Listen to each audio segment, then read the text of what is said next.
Hey, what's good, everybody? Welcome to another live session with the Hype Magazine. I'm your editor-in-chief, Dr. Jerry Dobie, and I can't conceal my excitement today. We have a leader, a lion, a mature lion from the culture of hip hop. He's an educator, he's a teacher, he's a motivator. He's been celebrated. Look, couple of Grammys, Jesus Walks, Glory, Academy Award for Glory, People's Choice Award, Golden Globe Award. So this conversation that we're about to have about two of my literary heroes, James Baldwin, Nikki Mm. Giovanni, and the tribute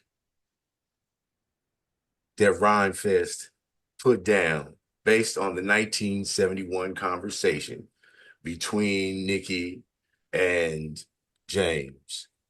Bro, I've been seeing the clips popping up on social media. I should have known one of our heavy hitters was finna lay something down.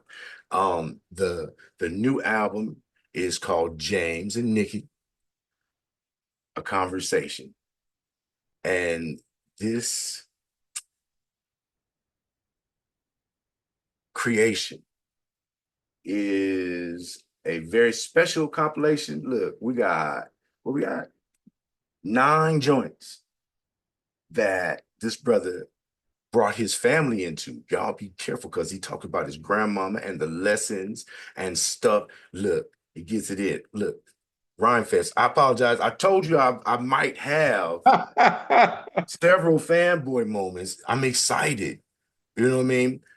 He's very important. The conversation is important. And let me give you just one other bona fide from this gentleman.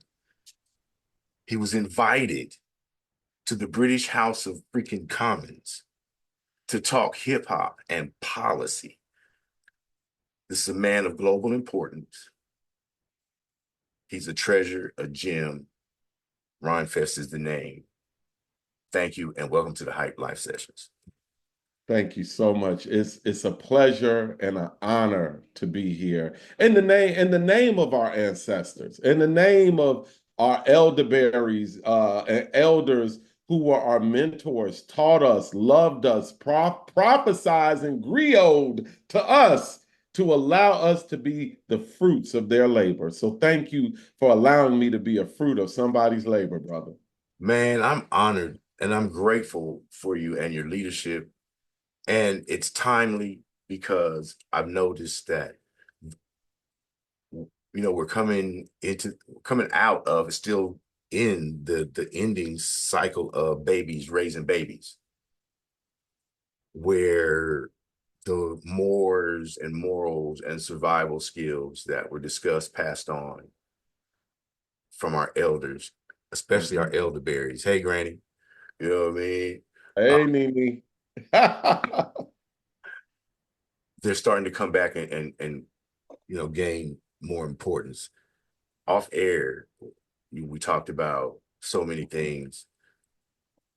Let's pass through the album first, Okay. and then because I know that you're a busy man and I want to get all the juice out this meat. I don't care if you're vegan or vegetarian. I'm a meatitarian. I'm gonna use those terms.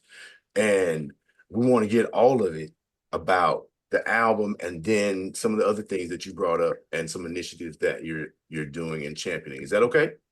That'll be beautiful. Yes. All right, amazing. So recently dropped James and Nikki, A Conversation, 9 joints for those of you who are in love with the art of storytelling. The way Rhymefest translated those clips of conversation and brought added value and expanded on them, placed himself and our culture inside those conversations and delivered some gems to the next generation and those of us who are becoming once again awake. Um, Magnificent compilation. Talk to me about the motivation and inspiration behind this. Oh, and this is ahead of his appearance at the James Baldwin 100th anniversary birthday celebration coming up in New York. Yes. I had to throw it in there. Let's go. At Lincoln Center. Yes. And the Schomburg Center. Well, the inspiration was like everybody else. I saw those clips of Nikki Giovanni saying, "Lie to me. You go to work and he gets all of your smiles, all of your love. You come home, I get all the anger. I get all your sadness. Come home and lie to me. Do it for the family. Do it for the children. That Lie clip. for our growth." That was the clip, buddy. I knew you were going to say it. Let's go. Yeah. When would see that clip circulate, and I saw how in contemporary times people were still relating to, especially Black women, saying, "Be kind to me, Black man, even if you have to betray your emotions to do so." Letting us know that it's not women who are the most emotional, it's been men. Black men have been feeling unsafe. We've been projecting for the last maybe half a century. We've been projecting. We've been blame shifting. We've been autocratic in our homes, democratic in the streets. Uh, you know, and Nikki Giovanni 60 years ago was saying, no, be mild of temperament, be gracious, even if you got to betray your emotion to do so, be kind to me. And so when I saw that and realized it was still an issue that we were dealing with, I said, the issue we're having is that people need books to be remixed because we receive information differently now. While I love to sit up, I'll show you something. I love to sit up, you probably can't see it. It's a good book. This is Harold Washington I'm reading right now, the first Black mayor of Chicago. While I love to sit and crack a good book and read it, I'm from an analog generation. So the way young people receive information now, we have to do it like the ancestors did it in rhyme and beat and remixing the conversation so that it can be digestible. And this is the way children learn. They learn through play. Children learn through imagination. They learn through song. So it was only right to take that 2 hour conversation of James Baldwin, Nikki Giovanni, and remix that book and that conversation through song. And that's what we did. It's amazing. Look, I got chills. And so I had to set up a whole separate computer because I have been using the album as my workaday music, my background. Thank you. And it's crazy because as I'm listening, I have a 16-year-old kid, right? The last of Mm. 6. And she comes in and she's going, you know what? I don't, where are the pictures of you and your dad's side of the family? I haven't seen it. Sparked just her listening alongside me says, I need to know more about you and where you came from. And now I'm getting interviewed by my kids because of Rhymefest and this album and the purpose that you put behind Which it. is really, it's a curriculum. So this wasn't, a lot of times we're looking at music to simply entertain or make you dance or make you whatever that capitalistic result is that we're looking for.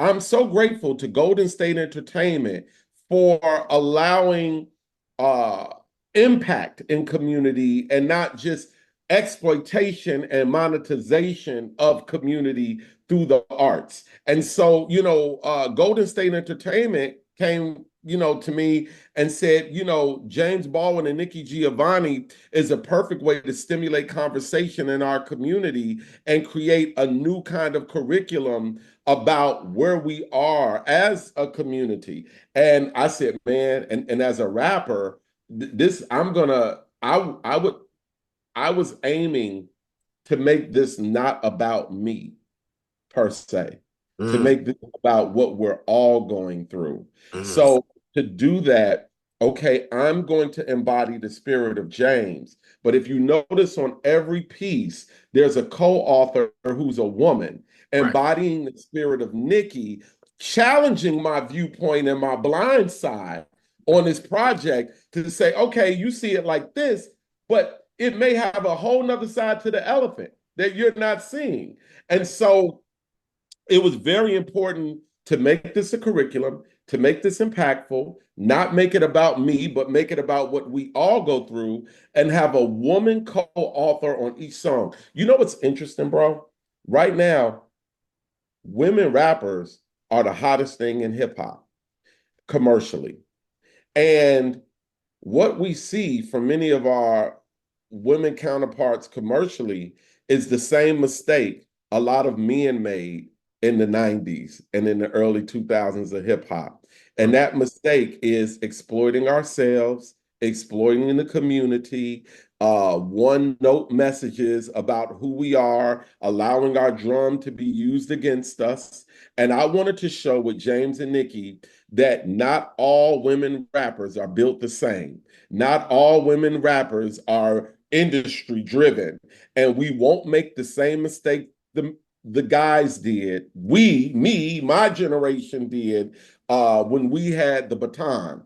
The mistake we made was going more toward moguldom mm, than family, community values, and using the power of our music to change legislation, mm, using the power of our music to cultivate our value systems mm, and ask ourselves important personal questions and be challenged and held accountable.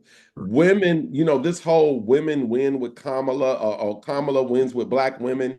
Um, that's who we are.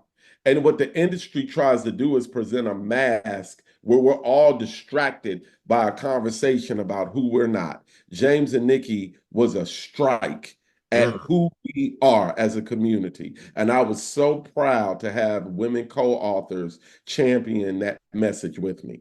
And they rap better than me, just to let you know. Look, every appearance was deep. Yeah. They were qualified. They were worthy to carry their part of the mantle of hip hop, Mm, their part of the mantle of education. mm, The timbre of the project, both vocally, content wise, the timbre was very serious, with gems dropped, logically placed. If I were mind mapping out an essay for one of my students, the yes. who, what, when, where, and why, Yes. all on point. Yes. And there was, and pardon me, and I really am old enough not to care. I'm on my Dionne Warwick right now. Um, I say what I want to say. It's my show. Yes. The step and fetchits, the modern Ooh. day step and fetchits Mm, in music industry need to take heed mm. to this project. It's an educational project. It is a walkthrough, damn it. You know what Karis one, he created the term edutainment. I Edutainment. grew up listening to Love's Gonna Get You. I Mm, grew up listening to edutainment. And in that, I said, how do we cultivate, pivot that? How do we grow that? How do we root that in the DNA of our culture of hip hop? Yeah, one of the things I love that you talk about your students, because what that makes me think about is what's not being talked about in our culture right now is that hip hop has gone academic. Lupe is teaching classes at MIT. Brother Bun B has a class in humanities at Rice University. Black Thought and Special Ed recently received honorary doctorate degrees. I recently, from Chicago State University, received a honorary doctorate in humane letters, and also taught seminars on cultural currency and how our culture has tangible currency attached to it for There. legislation, for social activism. When Stevie Wonder made the Happy Birthday to Ya, in 1 year, he got a bill passed for the National Dr. King holiday. So when we celebrate Dr. King's holiday nationally, I want you to know that's because of Congressman John Conyers and artist Stevie Wonder. They have been fighting for that in legislation for 15 years. Stevie Wonder made one song, and in 1 year, Reagan said, by tyranny of majority, we got to pass a national king holiday. And he fought against it. So, what we're showing right now in hip hop through academia is that your music can do more than make money.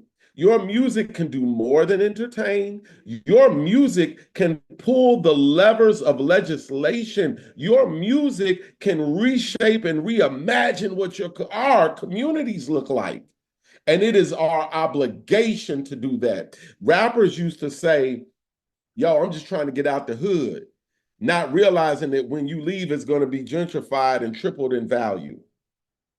We're not trying to get out the hood no more. We're trying to buy it, create a neighborhood, create a community, and turn that into a village of wealth.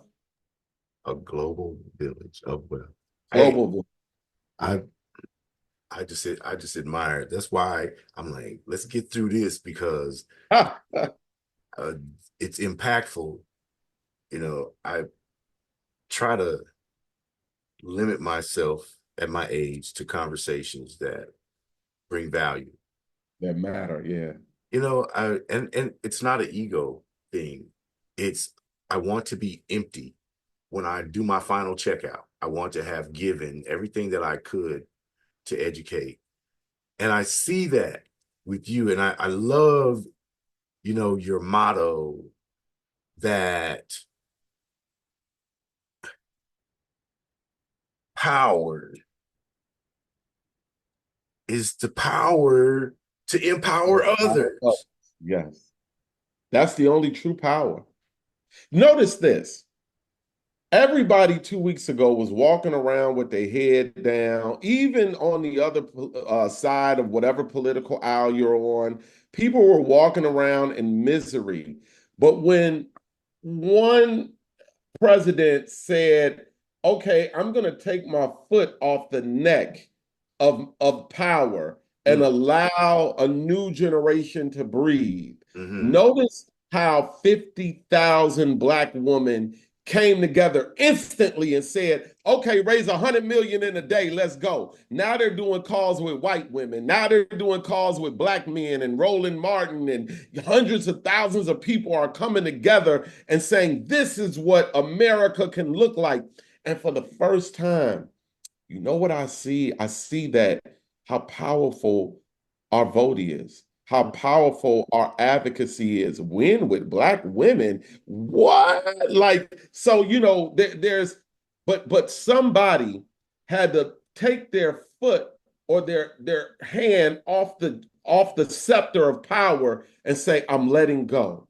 And we're going to look back and say, the only reason we had this moment is because someone gave power. And Mm, as that person gave power, it empowered a country, mm, maybe even the world. It maybe. empowered democracy. The only true power is the power to empower others. If we are not working every day, if you don't got a young person with you that you're mentoring, if you don't teach everything you know to someone else, if you are not replacing yourself, you were weak in this world. Mm, The only true way to gauge power is who was empowered after you. How did you replace yourself? brother, this whole situation and circumstance will live forever in the annals of history because in the industry we call them gatekeepers. You know what I mean? Mm-hmm. Look, I don't care what you think about his effectiveness or Mm, age.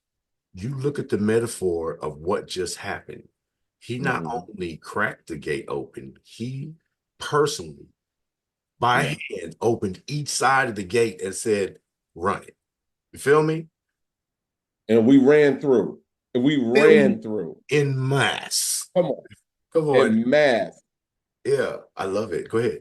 People were waiting to breathe. People were waiting to speak, and now is the time.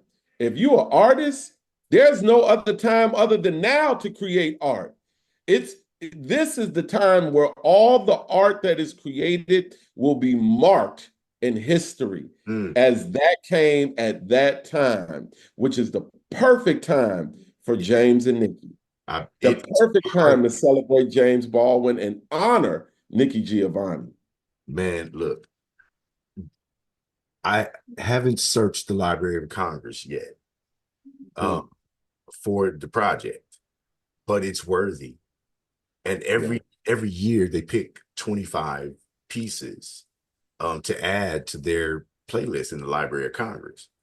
And I'm voting for James and Nikki I love that. to be I added love that. next year in the collaboration, the series. Um, it just it needs to be it needs to be there Yeah. because not only of the creativity and the mindset that's behind it, it needs to be Mhm. documented, it needs to be protected, and archived somewhere that's not going anywhere.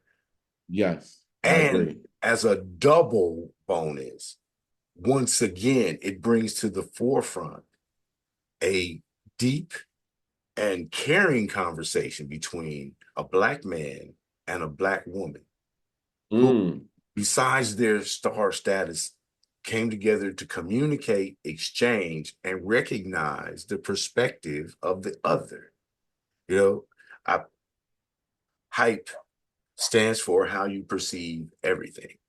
And the conversation between James, Mr. Baldwin, I apologize, and Miss Giovanni was a showcase of relating to how someone perceives what you're presenting and the ability to communicate. I stole the line from Nikki with my wife because I'm retired. This is my second career. And but my wife still chooses to work. And she came home and I said, lie to me. You out there skinning and grinning on that 9 to 5. Come yeah. home and I have to suffer through the detritus of the garbage that you experienced that day. Come home, lie to me. So when you we were like minds when you said the clip at the beginning at the opener, I'm like, shit, we good. Well, Yeah, let's go further. Let's go do it. further. Like, in that conversation, but in the 70s between James and Baldwin and Nikki Giovanni, what we saw was someone who was gay, someone who was bisexual.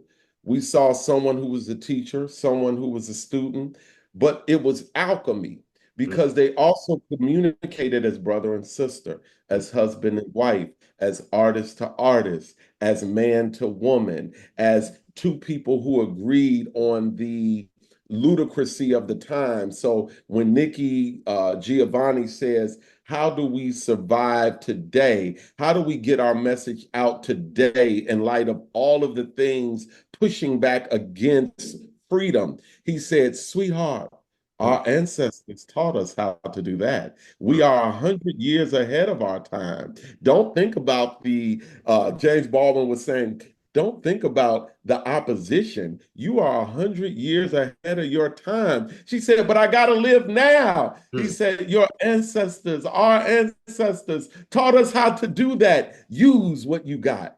mm. James Baldwin so eloquently and Yes. so militantly said, a teacher who cannot teach is not a teacher. Mm, There is a such thing as a living word. There was no demagogue in history, no dictator in history who could read. but they all burn the books. And so, how could you? I mean, James Baldwin, he talked in, and we had to use these clips on James and Nikki, the project, when he says, we are co conspirators of our own murderers. We're still co-conspirators of our own murderers. Every day that I hear someone says, look, this is what they doing to us, so this is how we got to do it back to them. And I say to people in my own community, don't be xenophobic. Don't let the teacher teach you how to act. Mm-hmm. Don't let, not the teacher, don't let the enemy teach you how to act. Right. Don't let the enemy be your teacher. Be their teacher on what grace is. Mm. Don't be a co-conspirator of your own murderer by passing the pain along. That's how you got to the state of Israel. People passing pain along from generations of pain. And Mm. so, James, we had to speak to all of that in this project. And in fact, bro, it's this project, James and Nikki, that inspired me to run for school board in Chicago in our Yep. first ever school board election. This is education. When we teach, when I go and I teach impact writing or narrative writing to children in Chicago, and I say things or teach them things that Baldwin said, like God gave Noah the rainbow sign, no more water, fire next time. And Mm. children are like, huh? Who's James Baldwin? And you're wondering why they're not getting culturally relevant curriculum in their schools. That's why I'm running for school board. This project inspired me to say we can be more than entertainers. We are the new version of educators. And it's time for seasoned rappers, seasoned singers, seasoned instrumentalists to be involved in community, to be involved in the levers of government. You got to agitate. I'll tell you something Reverend Jackson told me. Mm. I had the best teachers growing up in Chicago, and Reverend Jackson was one. He said, Rhymefest, you have to teach people how to agitate, litigate, and legislate. And so Yeah. that's how we did the civil rights movement. We agitate, litigate, and legislate. And so, now it's time for us to create not politicians, but a poetition coalition. That's new. Run it. Run it on that. Let's go.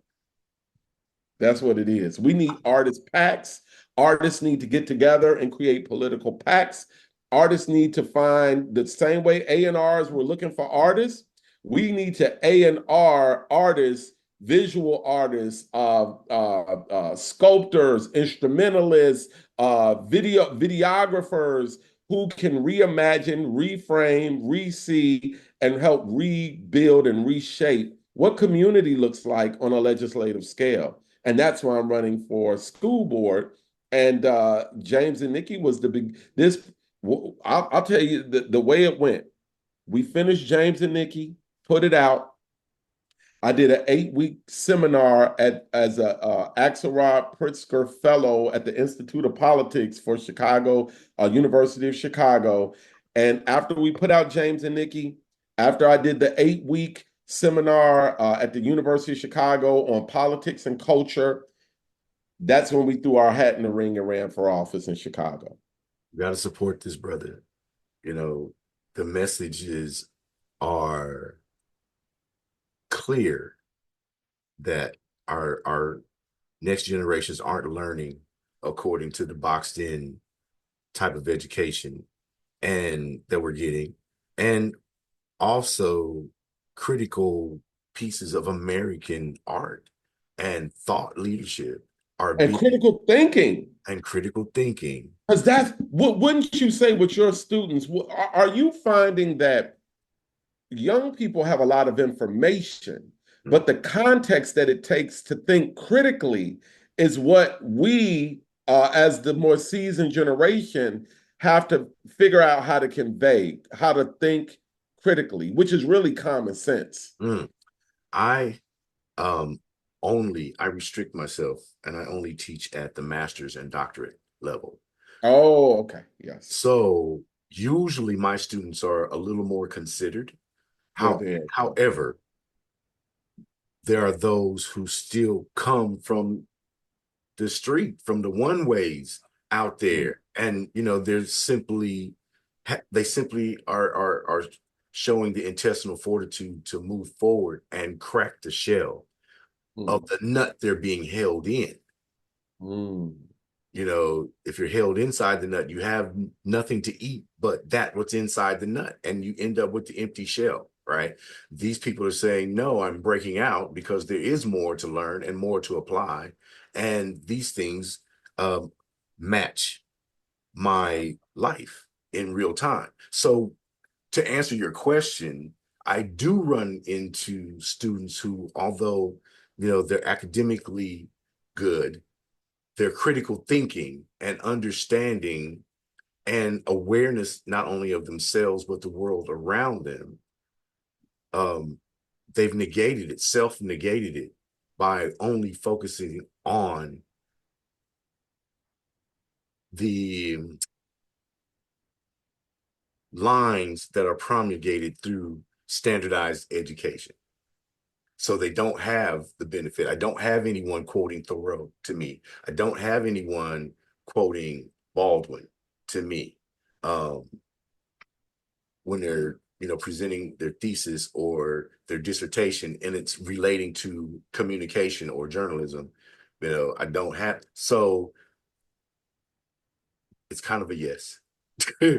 That Well, you bring up something interesting because we can only know or learn what is presented in front of us. And, you'd be surprised how many people don't know about Baldwin, don't know about, Sister Nikki Giovanni and the world. When you talk about the world that is around us, if what I've learned, even in academia, is if you're surrounded by the ivory tower, you may not know what's going on in the street, which has a lot to do with the programs that are coming out of the ivory tower. So right, there's been a concerted effort in many ways to keep the ivory tower separate from the street, from the people, so that you don't have empathy for the people in which legislation and academic ideas affect. You know what I mean? Because there's a wall of sorts in between the two. What I believe hip hop brings to academia is the community. What I believe hip hop brings to academia is empathy of the average person, so that now that can be put into those texts and into those strategies that are used to create legislation. So, while I do believe that there is more critical thought, to your point, at the master and doctorate degree level, I do believe there needs to be more humanization brought to that level, more street brought to that level, more average person. If you look on the Supreme Court, there's only one person on that court, Ketanji Jackson, who's hey, ever dealt with real people. So we got laws from people in academia at a master and doctorate level being implemented from people, or codified from people who never even spent time with the average grocery shopper. So, including Clarence Thomas. And I sure. don't count 1960 whatever when he was in Savannah, Georgia, and he was a different person. Since he's been in his luxury RV, he given to him by his billionaire benefactors. We have not had people who are delivering legislation, delivering policy that regular people benefit. This is why there's such a generational separation between the street and the power. One of the things we say on James and Nikki, I said impoverish, promises, false prophets, politics, propagandists, populists. People ain't the problem. Power is. The There you power got and it. the people have been separated for far too long at all of those levels: governmental, master, doctorate, academic, and street. We've all been separated. Yeah, I agree with you. We have been separated. I think one of the downturns of the educational system is that people focus on, what's the official line, Mm. that's fed to you. And through hip hop and storytelling and projects like James and Nikki, a conversation, we can help to break the chains and images of psychological slavery that they're still under by the time they reach me and my level academically, because these are the people who turn around and make policy. They need to reconnect with the person who's working in the field, so to speak, the person who's in the trenches. And so in earlier education, as you were, saying, these things, Baldwin, Giovanni, culturally need to be re-implemented into earlier Yep. education, Remixed and remastered. remixed and remastered. Yeah.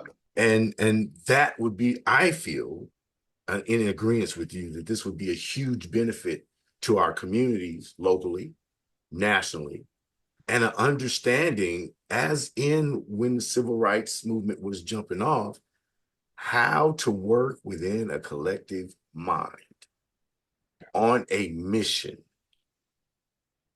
to save the global village, not just your community. And thus, the announcement and the throwing open of the gate, um, in the instance of Kamala Harris by Joe Biden, you don't understand how in earlier times Joe Biden was not with us as a people, wasn't with the common person, and his legislative moves proved that. You know, as far back what Well, let me ask you this. Let me ask you this about that. yeah. What we consider not with us now, was that not with us then? So, Correct. so sometimes we look at things now and don't look at the context of time. Back then, we were just happy that a white man was kind of on our side that was a politician. True. Back then, we were fighting for so much that to get any concession was like, oh, Kennedy's on our side, or the Poor People's Campaign, Johnson is on our side, when really, by today's standards, they were not. I want to pause every time we use today's standard to judge back then. Well, I wasn't using today's standards. I'm Okay. 61 years old, Yes, sir. and I lived through the results of those legislations. And You were there. I was there, when he was a Yeah, I United wasn't there. States Senator, when he was a United States Senator, and he was aggressively, openly, and explicitly talking and supporting legislation that would harm us as a community. Like what? What did you start talking? Which one? His stance on the criminal justice system, specifically the war on drugs and longer prison system sentencing. So my question about that, and I've always, and I'm so glad I got a professor here Come because on. I've always wanted to ask this question. So were most of the black congressmen. So, at that time when we were dealing with the crack epidemic, when we were dealing with the gang epidemic, we go through this right now in Chicago. There's a whole thing of, do you lock people up? How do you bring people back home, and integrate people into communities who were incarcerated? You got young people carjacking out here. Not that, I mean, I'm not promoting any of that stuff. That's not our main narrative in community. But there were a lot of black people who were concerned at that time too. Do we hang a lot of the onus for the legislation on Hillary Clinton, on Joe Biden, when there were a lot of black legislators that were pushing for those policies at that time? That's why I was talking about the context of the time. Well, thank you for that question. I pointed out the gatekeeping thing and Joe Biden as a marker for a mindset change when Mm. at a time he wanted to close us out. His mindset change made him with two hands throw open the gate. So Yes, sir. that's where I was going with it. Yes, I do agree with you that there were a lot of black politicians. And let me just be clear. Um, I'm from that life. I don't let the degrees fool you. I used to stomp through LA like, oh wait, you heard me? So, and then I'm retired military as well. That, so I've had experiences differently, but in evaluating how they applied the laws to us, there were the black politicians who, first of all, didn't have enough power and were too embarrassed of the culture to really stand up and speak out and lend their power against some of this stuff. So they were assimilating into the legislative process, saying, yes, massa, we're going to do Yeah. it your way. Yeah. Because they weren't Abernathy and King on that freaking bridge marching, saying, no, it ain't going to go down like that. They weren't the 1 million men who hit, the Washington Monument and said, no, 95. Yeah. they didn't have that. They didn't have the intestinal fortitude. We were still coming out of the slave mind where it was almost, they were really still willing to step off the sidewalk for a white person in order to get along. They were still dropping their eyes and not looking at, you earned your way by votes into this position. Therefore, they didn't do the butt naked test, right? The imposter test. Stand in front of the mirror butt naked. And for each accomplishment, put a piece of clothing on until you get to your crown. You know, Until you see your crown. I love that. Here's the thing though. I think I love having this conversation with you. It's very rare that we can talk to people that understand the context of history, time, politics, community, music, art. This is like talking to the closest member of my family talking to you right now. I'm so honored. I'm so honored. Yeah, brother. Thank you. But this is my question to that. I could talk to you for hours. Was it a slave mentality or was it the rising of the new black middle class? Was it the black elite? Was it the boule? Was it Mhm. Jack and Jill? Was it those?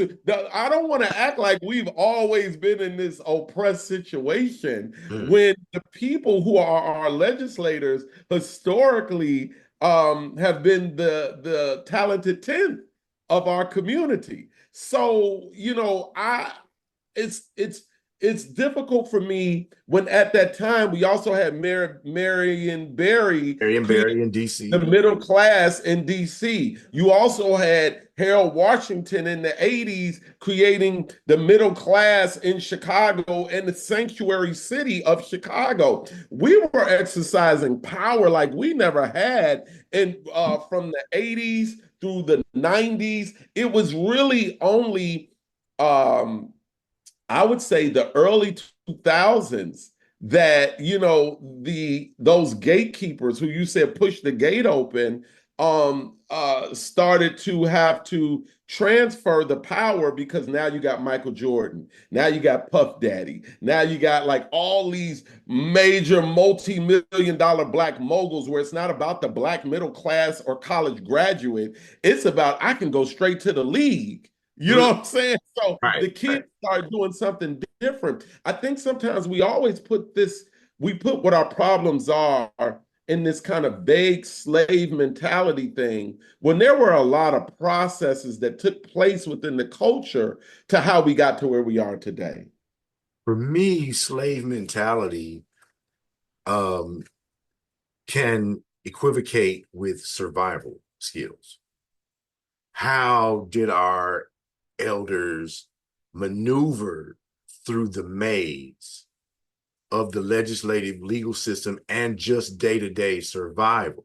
These skills were passed on, and I feel that even though in their elevated status, they didn't know how to translate that or manifest that physically, on a day-to-day basis in front of the cameras, on the floor of the Senate, on the floor of the House, on the cameras of the tier one media outlets, and stand strong. There were a select few.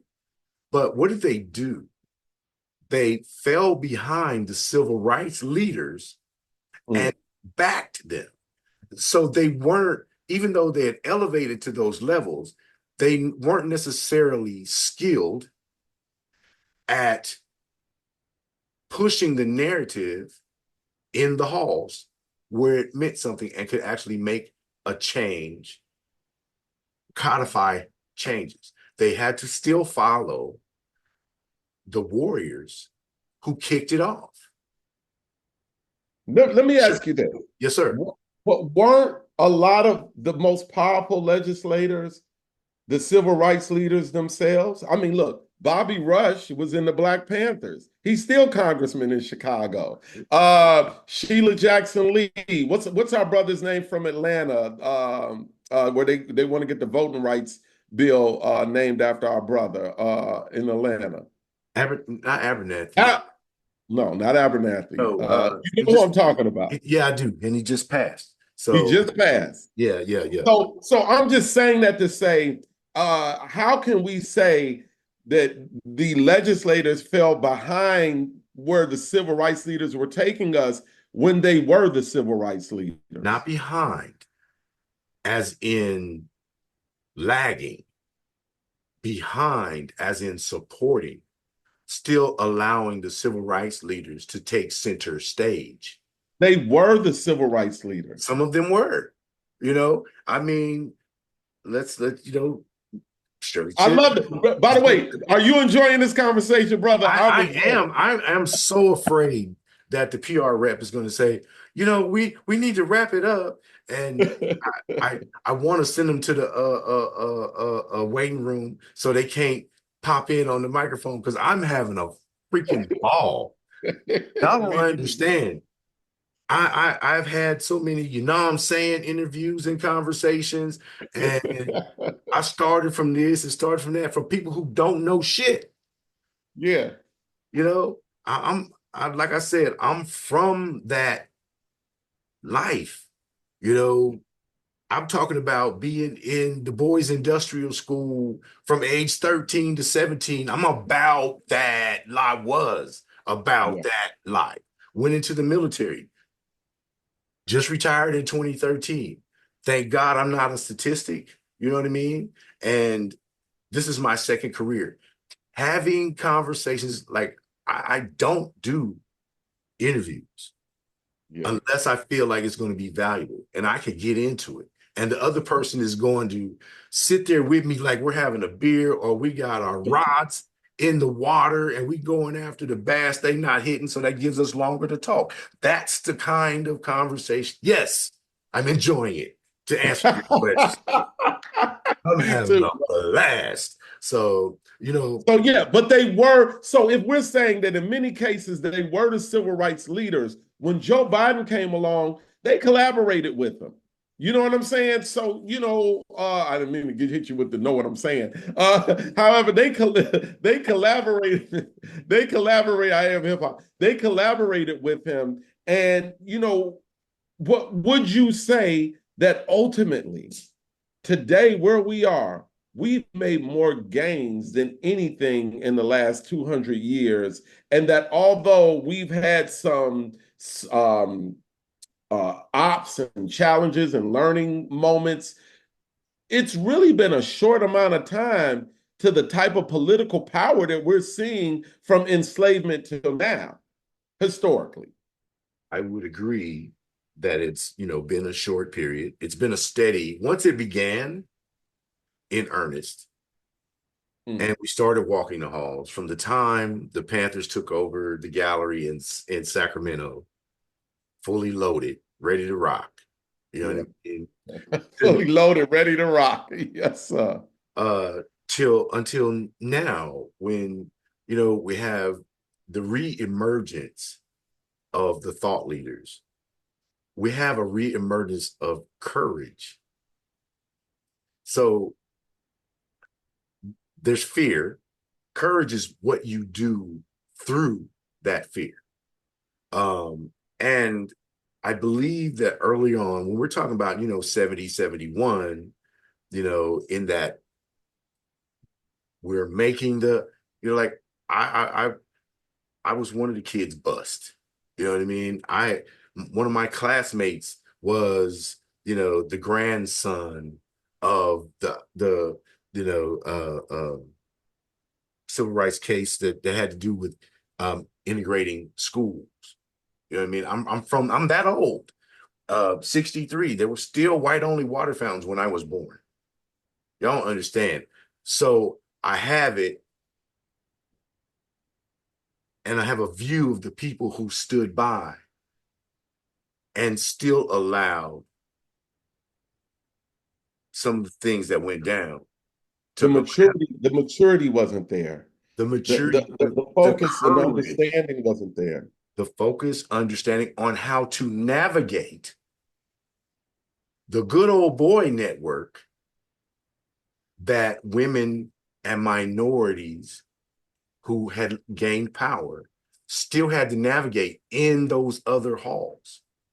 I'm not calling them cowards. I'm calling they were perhaps a little under equipped to go head to head with people you already know don't like you. Did There's, you see the Shirley Chisholm film?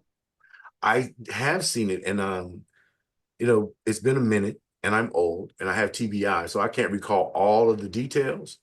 I'm just gonna give you one. Go for it. In that film, and I'm learning this in politics too. Politics makes strange bedfellows. Um, there were a lot of black men who betrayed her.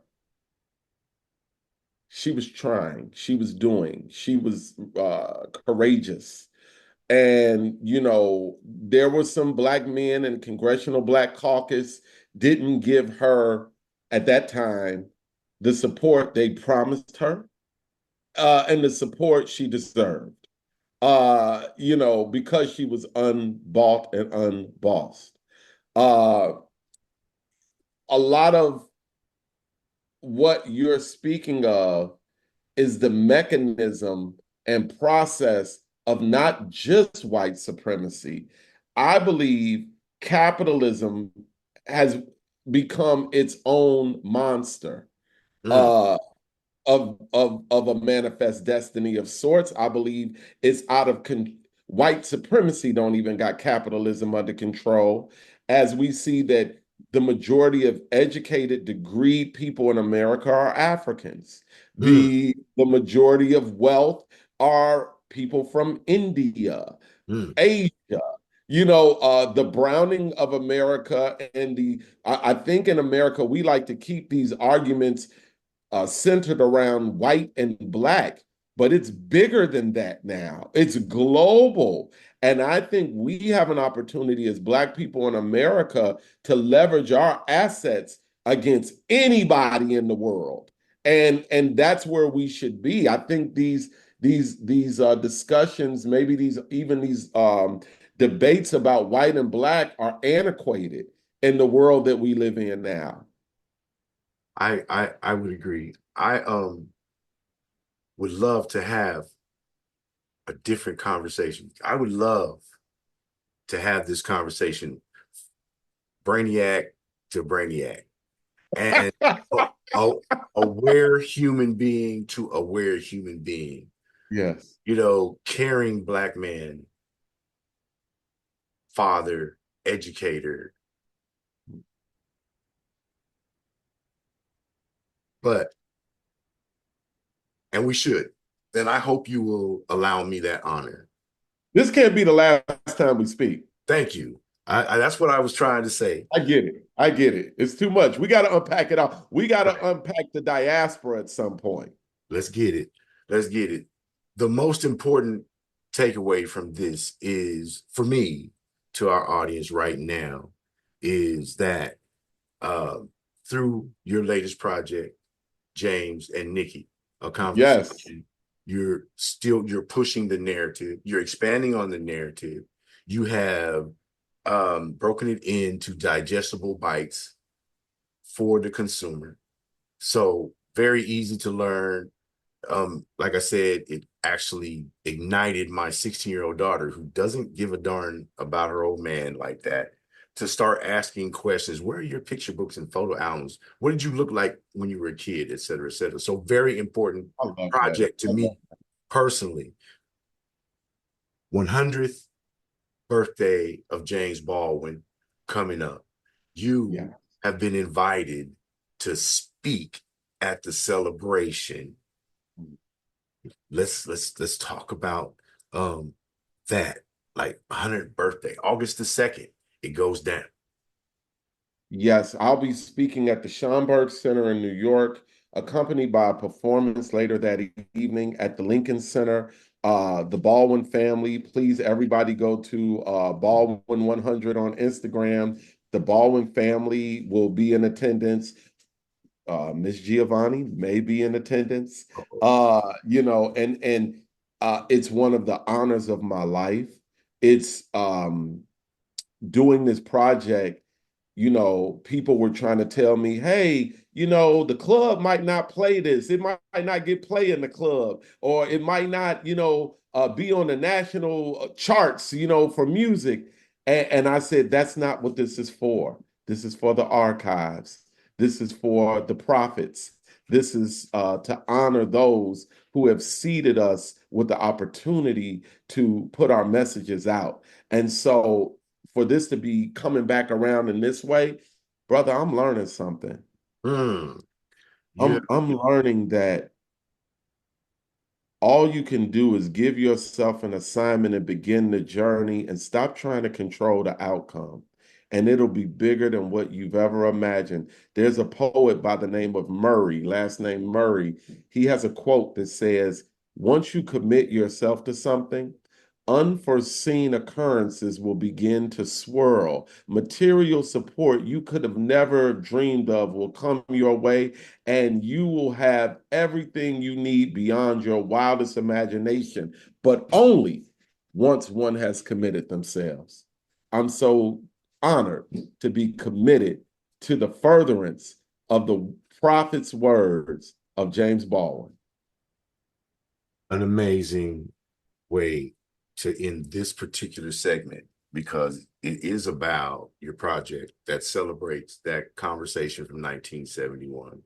It Yes. is about being recognized for your impact and your ability to teach and take lessons from our elderberries, from our literary heroes, and put that into storytelling. It's a masterful job. I have to ask you though, um, how did you know that one more stroke of paint would ruin this masterpiece? Spirit guides us. Spirit guides us. When I didn't know, and there are points where I'm like, turn this up, turn this down. Wait, I need a new verse on this, or no, not that, or this, and things just didn't go my way, and that was just perfect. I love it. Hey, Sometimes we have to, the saying me and my family have, uh, when things get hard, we say to each other, be bamboo. You're not being bamboo right now. mm, Be flexible. Anything flexible in and a fixed resilient. position can break. Don't Flexible be and resilient. self-determined. Yeah. Hey, bamboo don't snap. It may Bamboo don't snap. splinter, but it remains structurally fairly intact. Be bamboo. Yeah, be bamboo. I love it. Amazing project, an empowering project. Thank you. Totally, totally in line with the mantra. The true power is the power to empower others Yes. through education, sparking uh, critical thinking, making one aware of one's history, and using the age-old techniques of the griots. You know what I mean? Woo. I love it.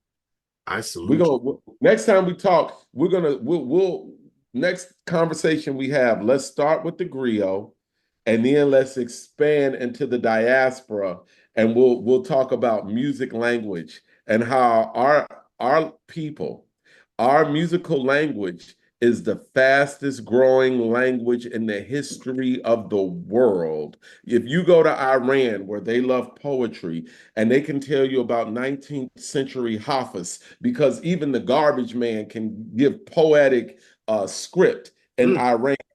We Mm, don't know that here. But guess what? They know a Jay-Z verse. We may not know 19th century Hafiz, but they know who Tupac is. And right. so that just shows how fast and widespread our language of music is. You go to Brazil and you look at some of the graffiti, which is the modern day hieroglyphics that's on the wall that looks hip hop, bubble colors. That's our language. Look at how people are dressing in Macedonia and Croatia, Far East, or in Africa, in Sudan.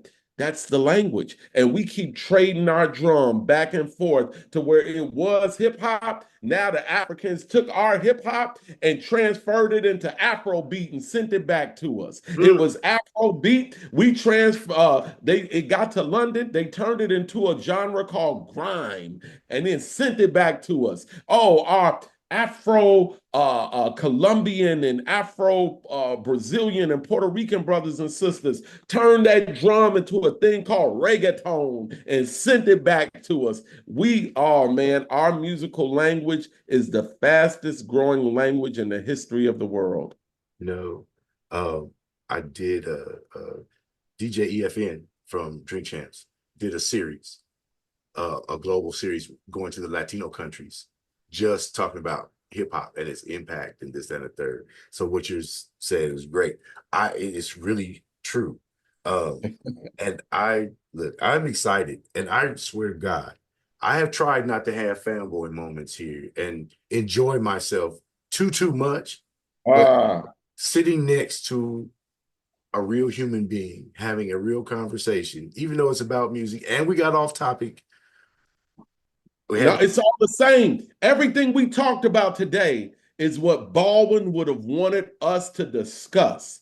This is the mission of James and Nikki, which is out everywhere: Spotify, Apple, YouTube. Go check out the video creator. Thank you, Golden State Entertainment, wing of Golden State Warriors, for collaborating with us to bring this out. But this conversation we just had, bro, this is the spirit of James Baldwin. We did not go off topic. thank you for those kind words. That's so freaking amazing. And I don't care. My calendar is open to you. They have my scheduling link. Anytime you just want to pop in and like set something up with Jerry, and you don't have to call my doctor, you can just call me Jerry. Because Thank you, brother. we're friends Yes, now, damn it. This is yes. like minds. I want to support the initiatives that you have. I want to support your projects. Um, Very important project to me, not only because of my age, and I know that some might call me superannuated, but the way that you used James and Nikki, a conversation to tie that into conversations you had with the elderberry, your grandmother, the aunties, you know, the way you utilized, to me, this 9-stroke masterpiece, because each stroke, each song is an actual puzzle piece Yes. that walks you into the next. It's an adventure, I promise you, that you're delivered safely at the end. Thank you. And Yeah. in life, Surprise. surprise. Hey, surprise. Yes, Surprise. you did a masterful job, sir. A Matisse, a Gauguin, Yes. you know, Basquiat, Yes. you pulled it off. You Oh, I received that, brother. Thank you. Thank you so much. Is there anything you wanted to cover that won't get us in trouble for falling off topic that I No. may have neglected? Well, I'll tell you this. I want everybody to go to rhymefest4cps.com.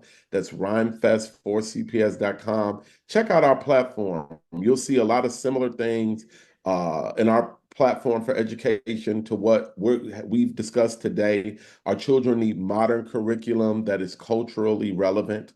And so, that's why we remix James and Nikki. That's why we're showing what we can do in education. Now the artists need the power of the levers of legislation to reimagine what our communities look like. Rhymefest4cps.com, or visit me at Rhymefest on Instagram, and I'm accessible. So thank you for this time, Jerry. Thank you very much.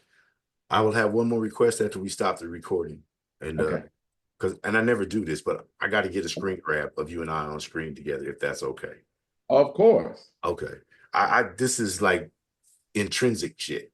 I just feel like I was sitting next to Rhymefest and we Let's had do a it. conversation. So look, the Hype Magazine live sessions, this has been a right hand to God kind of conversation. And we to collectively send you, our listeners, our viewers, strength, peace, intestinal fortitude, and we pray for you to have the ignition to start visiting critical thinking and applying those methodologies to your life. Until the next time, the Hype Magazine, Rhymefest, Dr. Dobie, we're out.